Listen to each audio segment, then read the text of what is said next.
चलो काम की बात करते हैं। देखिए जैसे कि अभी यूपी पुलिस कांस्टेबल की अभी न्यू वैकेंसी आने वाली है, ठीक है, तो उससे संबंधित ही ये वीडियोस होगी।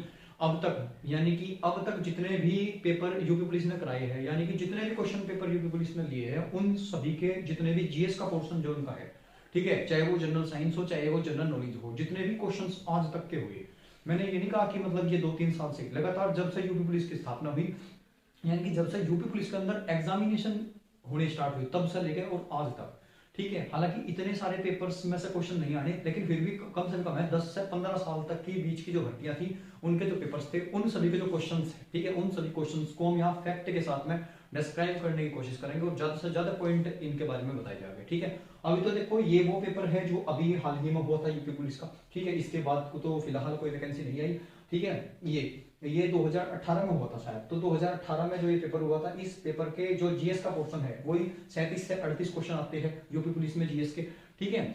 और इसमें अगर देखा होगा आपने तो फिजिक्स से एक क्वेश्चन होता है, केमिस्ट्री का भी एक ही क्वेश्चन होता है और बायोलॉजी से काफी क्वेश्चन देखने को मिलता है आपको, तो थोड़ा बायोलॉजी पर आप लोग फोकस करें। लेकिन अगर हम बात करें तो यूपी की ज्योग्राफी दे दो या तीन क्वेश्चन यूपी की ज्योग्राफी से मिलते हैं, बाकी 1-2 क्वेश्चन हिस्ट्री से और 1-2 क्वेश्चन इकोनॉमिक्स से, और बाकी जो है मतलब करंट अफेयर भी है, मतलब सब कुछ घोलमेल है मामला। तो टोटल जो है 37 से 38 क्वेश्चन जीएस के आते हैं।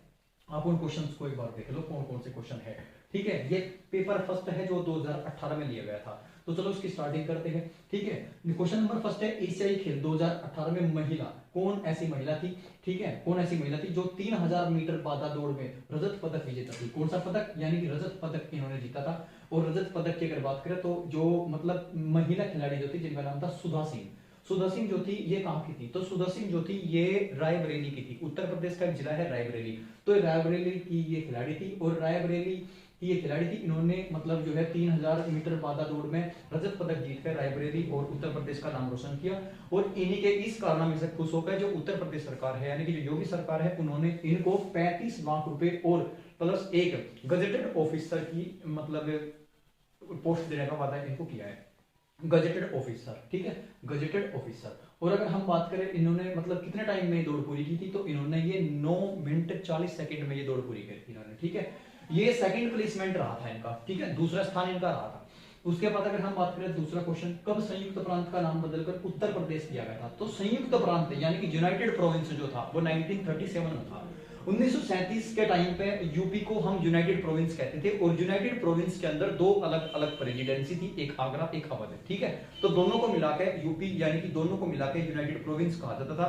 लेकिन 1950 के बाद यानी 1950 में इसका नाम उत्तर प्रदेश कर दिया था, ये आप सभी को पता होगा, ठीक है। ये चलो उत्तर प्रदेश की अगर बात करें तो वही उत्तर प्रदेश की अगर बात करें तो उत्तर प्रदेश की आज तक 3 राजधानियां हुई। नंबर फर्स्ट कैपिटल की अगर बात करें तो सबसे पहली राजधानी उत्तर प्रदेश की आगरा थी, जो सिकंदर लोदी के टाइम पर थी, ठीक है। उसके बाद में अगर हम बात करें दूसरी राजधानी इलाहाबाद थी। इलाहाबाद को आप उत्तर प्रदेश की न्यायिक राजधानी बोल सकते हो क्योंकि यूपी का हाई कोर्ट है, और 1866 में उत्तर प्रदेश का जो इलाहाबाद हाई कोर्ट है उसकी स्थापना हुई थी, ठीक है भाई। उसके बाद अगर हम बात करें उत्तर प्रदेश की तीसरे नंबर की राजधानी लखनऊ थी, और आप जानते हो लखनऊ जो है उत्तर प्रदेश की प्रशासनिक एवं वित्तीय राजधानी भी बोले जा, वैसे तो वित्तीय राजधानी बोलते हो लखनऊ को, ठीक है, प्रशासनिक राजधानी जो है वो भी लखनऊ ही है। लेकिन अगर न्यायिक राजधानी की बात करें तो न्यायिक राजधानी इलाहाबाद है यूपी की, ठीक है। उत्तर प्रदेश के अंदर 75 जिले हैं, 75 डिस्ट्रिक्ट है, और सबसे बड़ा जिला लखीमपुर खीरी है, और सबसे छोटा जिला हापुड़ है, जो कि गाजियाबाद से अलग होकर बनाया गया था, ठीक है। ये चलो खैर उत्तर प्रदेश के तो बहुत सारे क्वेश्चन है। यूपी का जो राजकीय पुष्प है वो पलाश का फूल है। उत्तर प्रदेश का जो मतलब राजकीय पशु है वो बारहसिंगा है। उत्तर प्रदेश का राजकीय वृक्ष जो है वो क्या है, अशोक का पेड़ है, ठीक है। ये उत्तर प्रदेश का राज के चिन्ह क्या है, तो चिन्ह है एक सर्कल है, वर्त है, वर्त के अंदर 2 मछली है, और मछलियों के बीच को बीचों बीच तीर और धनुष, ठीक है, धनुष और तीर है, ठीक है। और धनुष और तीर जो है मछलियों के बीच, ये किसका संकेत देता है, ये संकेत देता है लखनऊ में जो मोमडन शासन था, यानी कि जो वहां पे किसका, जो नवाबों का शासन था, उसको ये रिप्रेजेंट करता है, ठीक है। उसके बाद क्वेश्चन नंबर 3 है, काला नमक चावल की किस्म को एक जिला एक उत्पाद योजना के तहत किस जिले से चुना गया था। अगर हम काला नमक की बात करें तो वो काला नमक ब्लैक साल्ट नहीं है, काला नमक, काला नमक एक चावल की किस्म है, ठीक है, एक वैरायटी है चावल की, सब चावल की वैरायटी भी होती है काला नमक, काला नमक एक वैरायटी है, नाम है काला नमक इसका। तो काला नमक जो वैरायटी है ये अगर देखा जाए तो ये सिद्धार्थनगर में थी, ये कहां पे, सिद्धार्थनगर में। तो सिद्धार्थ नगर की अगर हम बात करें तो सिद्धार्थ नगर एक जिला है उत्तर प्रदेश का, वहां पे ये काला नमक जो चावल की किस्म थी, ठीक है, इसको बहुत ज्यादा क्या किया गया, इसको बहुत ज्यादा प्रमोट किया गया। ये पता लगा कि मतलब ये जो एरिया है यानी कि सिद्धार्थ नगर का जो एरिया है यहाँ पे ये किस्म बहुत अच्छी पैदावार दे सकती है। और लेकिन क्या है, यहाँ पे इनके पास बीज नहीं है। जो सिद्धार्थ नगर के जितने भी बीज गोदाम है सरकारी, उनके पास बीज नहीं है इसका। और जब इसका बीज नहीं है तो इसकी ब्रांडिंग करी गई थी। इसकी ब्रांडिंग पर लगभग 35 से 37 लाख रुपए खर्च करे गए थे और 35 या 37 लाख रुपए लगा के इसकी ब्रांडिंग हुई। और ब्रांडिंग में ये चुना गया कि जितने भी सिद्धार्थ नगर के जो बीज गोदाम है उनके अंदर बीजों की जो वैरायटी है वो जल्दी से जल्दी वहां अवेलेबल होगी, ताकि सिद्धार्थ नगर के जो किसान है वो ज्यादा से ज्यादा काला नमक की जो खेती है, मतलब चावल की जो किस्म है, इसका प्रोडक्शन करे, इसकी खेती करे और अच्छे से अच्छा लाभ किसानों तक मिले। ठीक है भाई ये। और सर ये कैसी होती है, काला नमक एक ऐसी वैरायटी होती है, ये सुगंधित वैरायटी हो, मतलब इसके चावल ऐसे होते हैं, इसमें मतलब सूंघ आती है बहुत बढ़िया वाली, ठीक है इसमें। उसके बाद है किस जिले से है काला नमक चावल की किस्म, सिद्धार्थ, ठीक है भाई, सिद्धार्थ नगर जिले से। उसके बाद है सूफी कबीर। सूफी कबीर थे एक अमीर खुसरो, आप जानते हो अमीर खुसरो का जो जन्म हुआ था वो कहाँ हुआ था, ठीक है भाई। सूफी जो कवि थे अमीर खुसरो का जो जन्म हुआ था वो एटा में हुआ था। कहाँ हुआ था, एटा में हुआ था। एटा जिला है उत्तर प्रदेश का, एटा में हुआ था। दरअसल मैं बताऊं, ये सैफुद्दीन के पुत्र थे, ठीक है, ये सैफुद्दीन के पुत्र थे। और इनके जो पिताजी थे सैफुद्दीन, वो कहां से आए थे, वो एक मतलब जो अपना चंगेज खां का नाम सुना होगा, ठीक है, चंगेज खां से पीड़ित होकर ये वहां से उन्होंने पलायन किया था, ठीक है। और जब चंगेज खां से पीड़ित होकर उन्होंने पलायन किया तो ये बलबन के दरबार में आए थे। बलबन रक्त एवं लौह की नीति को अपनाने वाला बलबन के दरबार में आए और फिर इनका वही जीवन प्रचार शुरू हुआ, ठीक है भाई। मतलब इनके पिता थे बलबन के दरबार में। तो बाद में ये बताएगा कि जो अमीर खुसरो है, अमीर खुसरो का जन्म हुआ था वो एटा में हुआ था। कहाँ पे, एटा में हुआ था। उसके बाद बहू बेगम का मकबरा कहाँ है, तो बहू बेगम का जो मकबरा है ये उत्तर प्रदेश में कहाँ है, तो बहू बेगम का जो मकबरा है ये उत्तर प्रदेश के फैजाबाद में है। कहाँ पे है, फैजाबाद। फैजाबाद को आप जानते हो, फैजाबाद का नया नाम अयोध्या है, अयोध्या। और अगर हम बात करें फैजाबाद कहीं के लिए फेमस है सर, तो फैजाबाद चूड़ियों के लिए फेमस है, ठीक है, चूड़ियां जो हाथों में पहन जाती है, ठीक है, चूड़ियों के लिए फेमस है फैजाबाद। और फैजाबाद का नया नाम अयोध्या है। अयोध्या में राम मंदिर है, आप जानते हो, ठीक है। अयोध्या किस नदी के किनारे है, आप कमेंट बॉक्स में डालोगे। अयोध्या किस रिवर के किनारे है, अयोध्या सरयू नदी के किनारे है। और सरयू नदी को काली नदी भी कहा जाता है, ठीक है भाई, ये ध्यान रखना, सरयू नदी को काली नदी भी कहा जाता है। उसके बाद नेक्स्ट है, किस भारतीय शास्त्रीय गायिका को उसके शिष्यों द्वारा प्यार से अप्पा कहा जाता था। अब इसका कमेंट करो जल्दी, अप्पा, अप्पा किसको कहा जाता था, जल्दी से बताना किसका, अप्पा किसको कहा जाता था, अप्पा किसको कहा जाता था, ठीक है। कौन, भारतीय शास्त्रीय गायिका, ठीक है, भारतीय शास्त्रीय गायिका। टोटल शास्त्रीय नृत्य बताओ कितने हैं, टोटल शास्त्रीय नृत्य कितने हैं, वो कमेंट बॉक्स में डालोगे। टोटल कितने शास्त्रीय नृत्य है, उत्तर प्रदेश का कौन सा शास्त्रीय नृत्य है।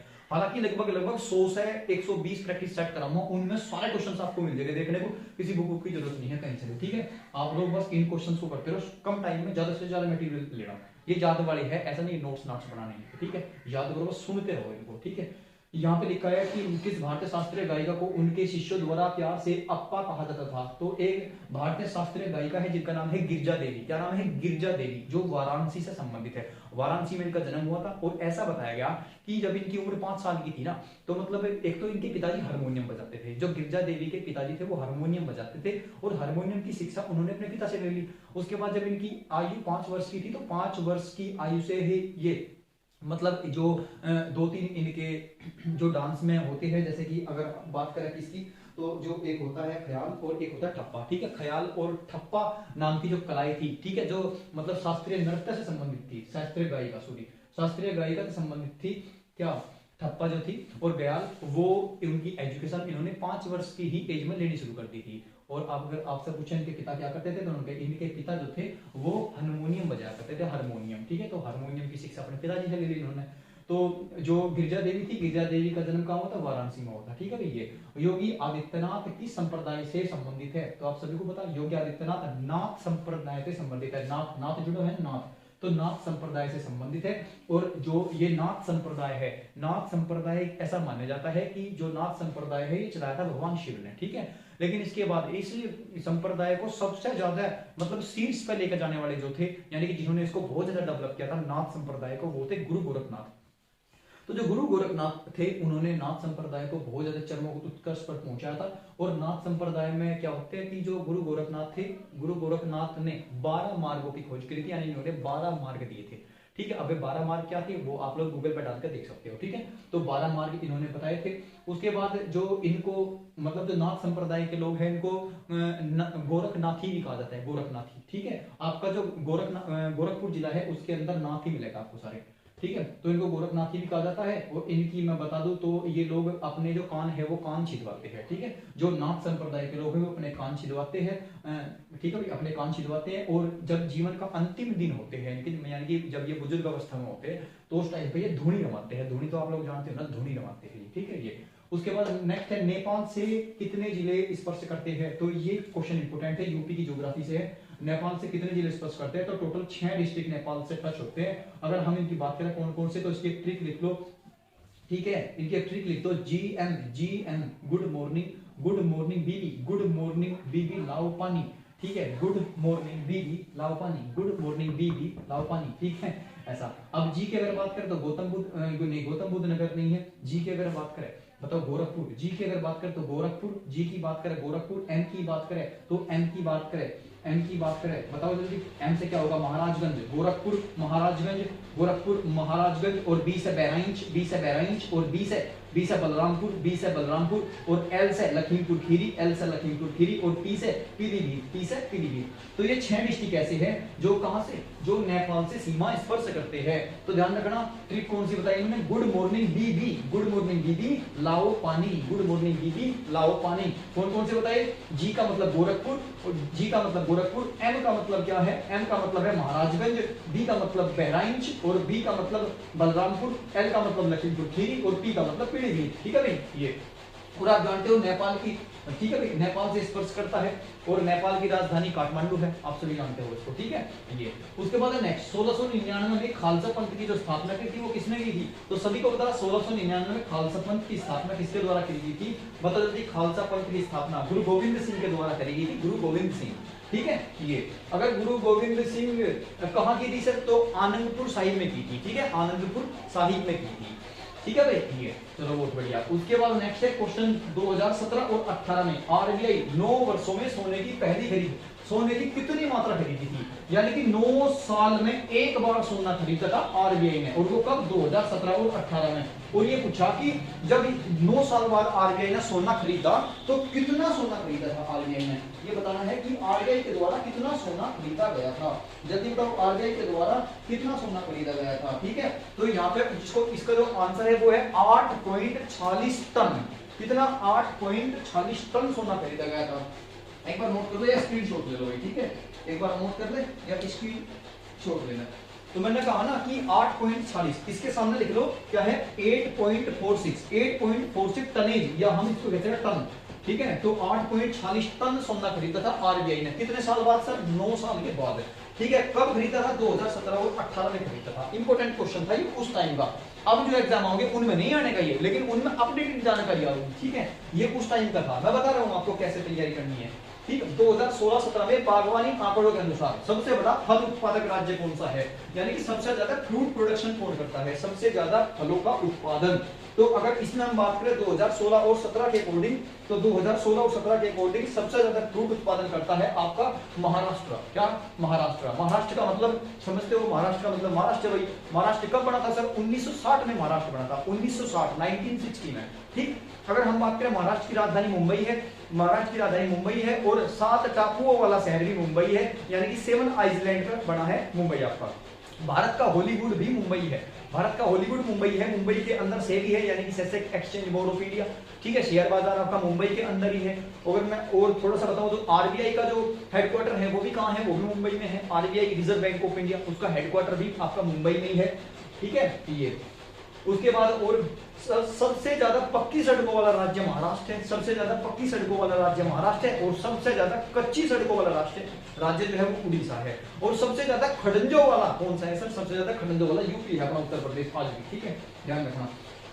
उसके बाद अगर बात करें, होगा महाराष्ट्र के बारे में बहुत सारा है। अब महाराष्ट्र के बारे में और सुन लो भाई, ठीक है। मैंने कहा कि महाराष्ट्र और कहीं में फेमस है। देखो महाराष्ट्र है ओनियन प्रोडक्शन, यानी कि प्याज उत्पादन में, ठीक है। पूरे वर्ल्ड में सबसे ज्यादा प्याज उत्पादन करता है कब, महाराष्ट्र। और पूरे महाराष्ट्र में कौन सी मिट्टी पाई जाती है, पूरे महाराष्ट्र में काली मिट्टी पाई जाती है, महाराष्ट्र में ठीक है, महाराष्ट्र का टोटल एरिया है उसमें सबसे ज्यादा एरिया में काली मिट्टी है। और आप जानते हो काली मिट्टी में कौन सी फसल यानी कपास की जो फसल होती है, कॉटन एग्रीकल्चर सबसे बेहतरीन होती है। ठीक है, ध्यान रखना ये। और काली मिट्टी को हम रेगुर मिट्टी भी बोल सकते हैं, काली मिट्टी को रेगुर मिट्टी बोलते हैं, ध्यान रखना ये।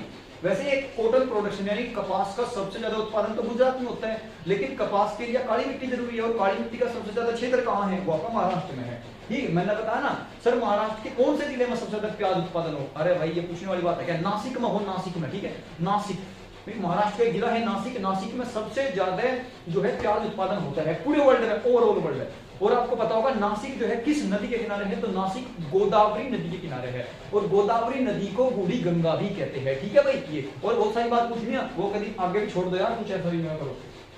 ठीक है, उसके बाद नोट्स हो गए। उसके बाद मैंने कहा ना 2016-17 में बागवानी आंकड़ों के अनुसार सबसे बड़ा फल उत्पादक कौन है, तो ये आपका महाराष्ट्र। ठीक है, उसके बाद नेक्स्ट क्वेश्चन है 2017 और 18 के दौरान भारत के व्यापार घाटे की लगभग राशि क्या थी, यानी कि 2017 और 18 में भारत को जो घाटा हुआ था वो घाटा कितने का हुआ था, ये बताओ। जो घाटे की लागत राशि थी वो कितनी थी, तो ये थी 10.89 अरब डॉलर। कितने थी, 10 पॉइंट, इसको लिख लो कहीं पे। ठीक है, कितनी थी 10.89 इसे लिखो एक बार, एक सेकंड बोलो।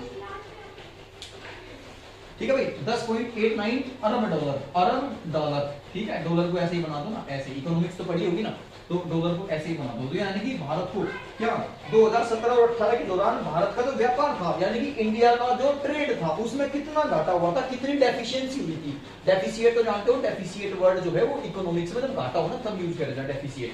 तो इन्होंने बताया कि 2017 और 18 के दौरान भारत को जो व्यापार में घाटा हुआ था वो कितने का घाटा हुआ था, तो 10.89 अरब डॉलर का घाटा हुआ था। ठीक है, 10.89 या 10.89 अरब डॉलर का घाटा हुआ था। उसके बाद नेक्स्ट क्वेश्चन है केंद्रीय रेल मंत्री को किसकी सलाह पर नियुक्त किया जाता है, तो ऐसा केंद्र की बात है और केंद्र के अंदर अगर रेल मंत्री को बदलना है तो प्रधानमंत्री की अनुमति जरूरी है, क्योंकि प्रधानमंत्री हेड होता है मंत्रिपरिषद का। ठीक है, तो यानी कि प्रधानमंत्री की सलाह पर उसको हम नियुक्त करते हैं। उसके बाद नेक्स्ट है राष्ट्रपति ना है, राष्ट्रपति नहीं है, वो क्या प्रधानमंत्री होगा वहां पे। उसके बाद नेक्स्ट है पहले मुस्लिम राष्ट्रपति कौन थे, तो आप सभी को पता है कि हमारे पहले मुस्लिम राष्ट्रपति डॉक्टर जाकिर हुसैन थे। कौन थे, डॉक्टर जाकिर हुसैन थे। और अगर बात करें पहली जो महिला राष्ट्रपति वो कौन थी, तो वो थी प्रतिभा देवी सिंह पाटिल। ठीक है, भारत की पहली महिला राष्ट्रपति प्रतिभा देवी सिंह पाटिल। और भारत के पहले राष्ट्रपति कौन थे, डॉक्टर राजेंद्र प्रसाद। ठीक है, और डॉक्टर राजेंद्र प्रसाद कहां से थे, तो डॉक्टर राजेंद्र प्रसाद आपके बिहार से थे। और बिहार जो है ना, बिहार में डॉक्टर राजेंद्र प्रसाद को बिहार का राज्य के पिता कहा जाता है। ठीक है, जैसे भारत का राष्ट्रीय पिता गांधी जी है, ऐसे ही बिहार के राज्य के पिता डॉक्टर राजेंद्र प्रसाद है। ठीक है, ये इस तरह से। उसके बाद यहाँ पे नेक्स्ट है पहले मुस्लिम हो गए। उसके बाद जॉर्डन की राजधानी क्या है, सारे कमेंट करो, जॉर्डन की राजधानी क्या है, जॉर्डन की राजधानी क्या है, जॉर्डन की राजधानी क्या है, बताओ जल्दी। जॉर्डन की जो राजधानी है क्या है, जॉर्डन की राजधानी ओमान है। लिख लो, जॉर्डन की राजधानी ओमान। जॉर्डन की राजधानी ओमान है। और ओमान जो है ये एक अरब देश है, यानी कि अरब कंट्री है, अरब देश है ओमान। ठीक है, ओमान जो है ये अरब देश है। और जॉर्डन, सर जॉर्डन भी अरब देश है, बिल्कुल जॉर्डन भी एक अरबियन कंट्री है, अरब देश है। और जॉर्डन की राजधानी है ओमान।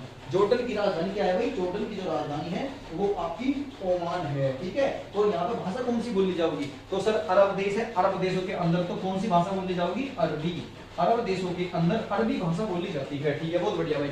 मंगोलिया की मुद्रा बता दो जल्दी से। मंगोलिया एक देश है, उसकी करेंसी क्या है, मंगोलिया की करेंसी क्या है, बताओ जल्दी। मंगोलिया की करेंसी क्या है, तो मंगोलिया की जो करेंसी है, मंगोलिया की करेंसी क्या है।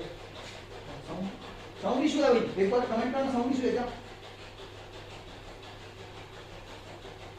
ठीक है, मंगोलिया की जो मुद्रा है वो है तारोंग है शायद। ठीक है, तारोंग। लेकिन अगर हम बात करें मंगोलिया की, तो उस करेंसी का पहले नाम लगाया जाएगा मंगोलिया तारलोंग। कौन सी, मंगोलिया तारलोंग करेंसी। तो मंगोलिया की मुद्रा कौन सी है, मंगोलिया तारलोंग। ठीक है, ध्यान रखना ये। ठीक, उसके बाद सर मंगोल कहां पड़ता है, मंगोल पड़ता है मेरे भाई जो आपका चाइना है, चाइना और रसिया के बीच का जो क्षेत्र है उसको मंगोल बोलते हैं। ठीक है, चाइना और चाइना और रसिया के बीच यानी कि चाइना और रूस के बीच का जो क्षेत्र है उसको मंगोल बोलते हैं। और आपको पता है कि जो महान बाबर थे, बाबर के जो मोहम्मद थे वो भी कहाँ के थे, मंगोल के थे। और तुमने सुना भी होगा कि जो बाबर था ये किसके वंश का था, तो ये चंगेज खान वाले वंश का ही था एक तरह से देखा जाए, ठीक है। चंगेज खान ने भी भारत में बहुत सारा मतलब आक्रमण करने की कोशिश करी थी।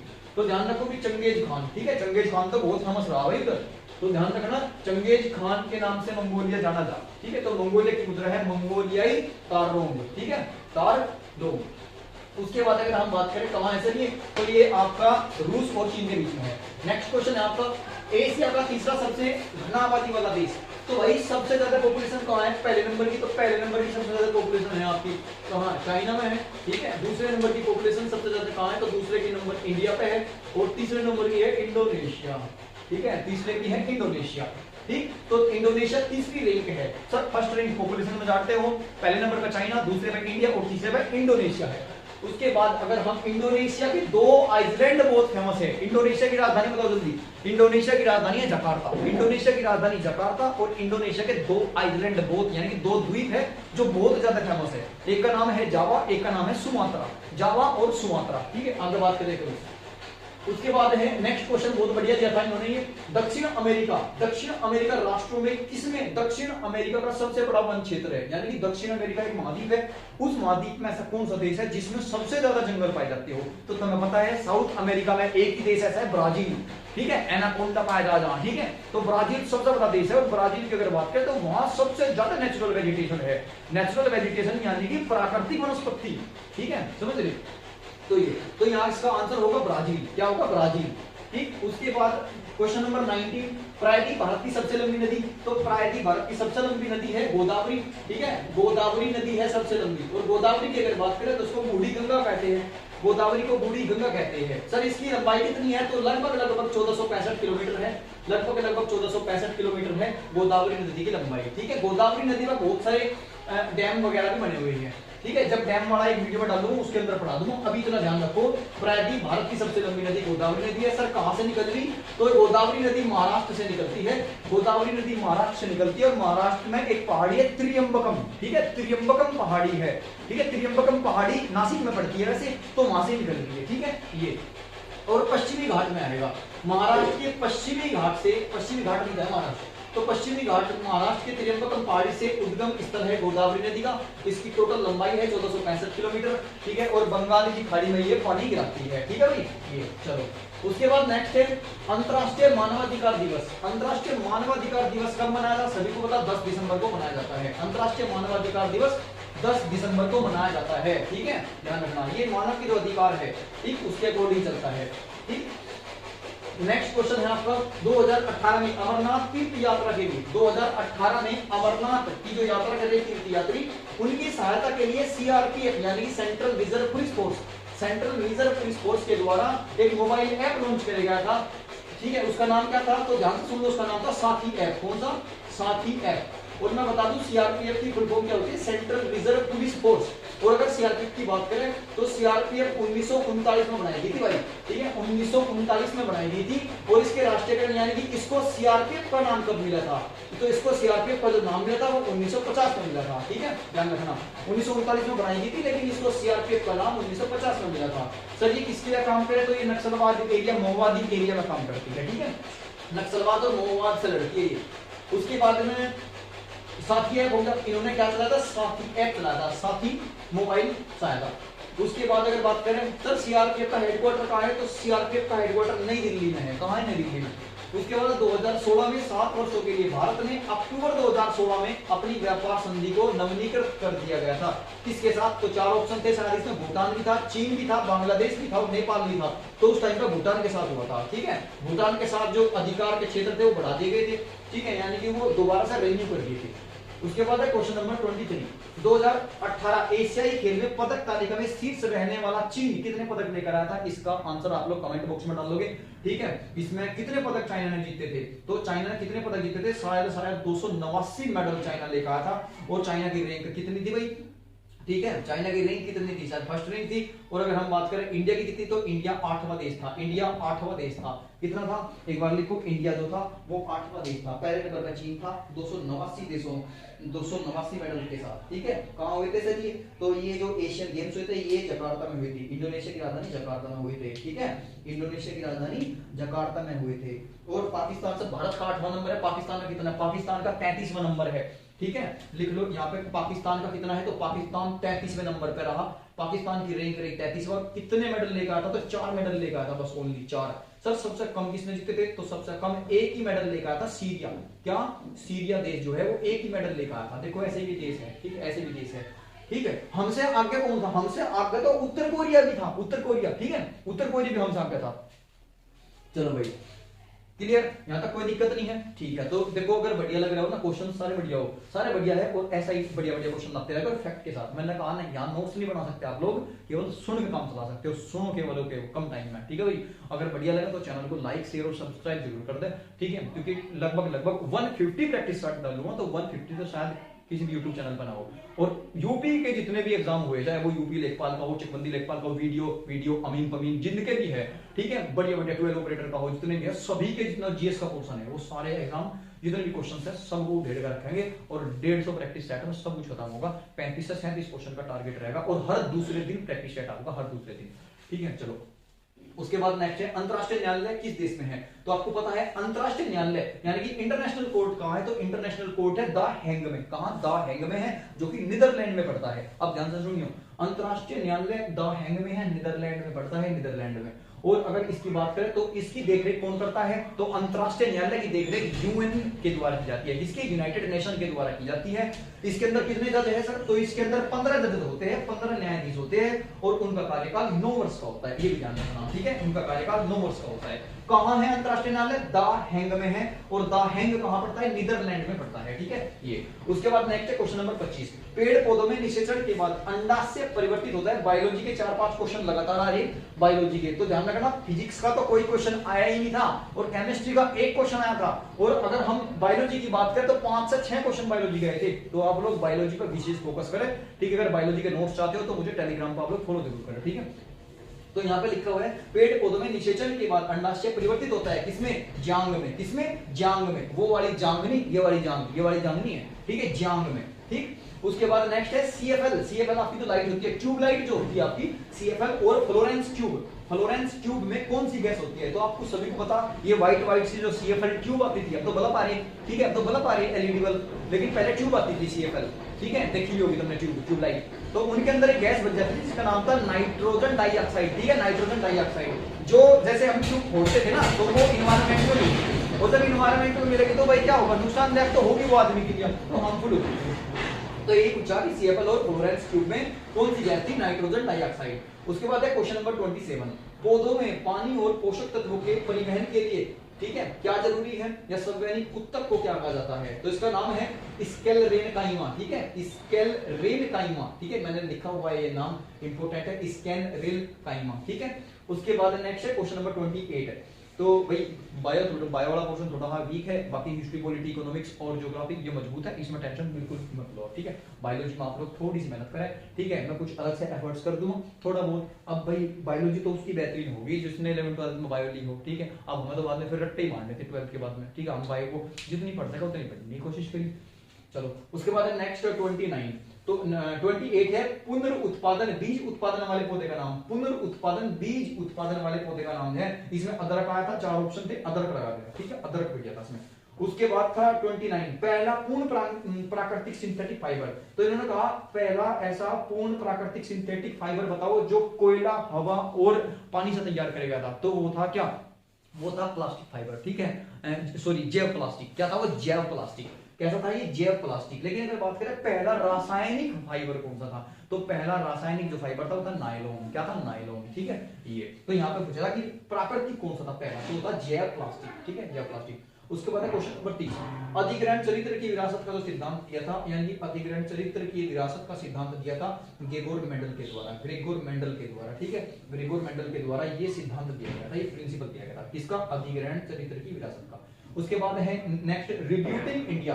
रिब्यूटिंग इंडिया, ठीक है, रियलाइजिंग एंड बिलियन एस्पिरेशन पुस्तक जो लिखी है किसके द्वारा, रतन टाटा के द्वारा लिखी गई थी। किसके द्वारा, रतन टाटा के द्वारा ये किताब लिखी गई थी। उसके बाद में है पूर्ण रूप से जीएसटी की सिफारिश किसने की, तो पूर्ण रूप से जीएसटी की जो सिफारिश करी थी, ये सिफारिश एक समिति थी जिसका नाम था विजय केलकर समिति, ठीक है, विजय केलकर के द्वारा सिफारिश करी गई थी। और जीएसटी के बारे में तुम्हें पता होगा, जीएसटी 4 तरह की होती है, जीएसटी के टाइप 4 होते हैं। वर्ल्ड में सबसे पहले फ्रांस में जीएसटी लागू हुई थी और भारत में सबसे पहले आसाम राज्य में जीएसटी लागू हुई थी, ठीक है। ये जीएसटी की वीडियो मेरी पड़ी है ऑटोमेटिक सारी ये। उसके बाद जीएसटी की अगर हम बात करें तो गुड्स एंड सर्विस टैक्स बोलते हैं इसको। उसके बाद नेक्स्ट क्वेश्चन है, भारत का पहला साइबर पुलिस स्टेशन कहां था, तो भारत का सबसे पहला साइबर पुलिस स्टेशन जो था वो नई दिल्ली में बनाया गया था। कहां, नई दिल्ली में। अब एक क्वेश्चन था कि अंतरराष्ट्रीय हिंदी दिवस कब मनाया जाता है। अंतरराष्ट्रीय हिंदी दिवस, इंटरनेशनल हिंदी डे कब मनाया जाता है, तो वो मनाया जाता है 10 जनवरी को। International Hindi day, international IEIH day, international Hindi day 10 जनवरी को मनाया जाता है। अगर बात करें नेशनल हिंदी डे,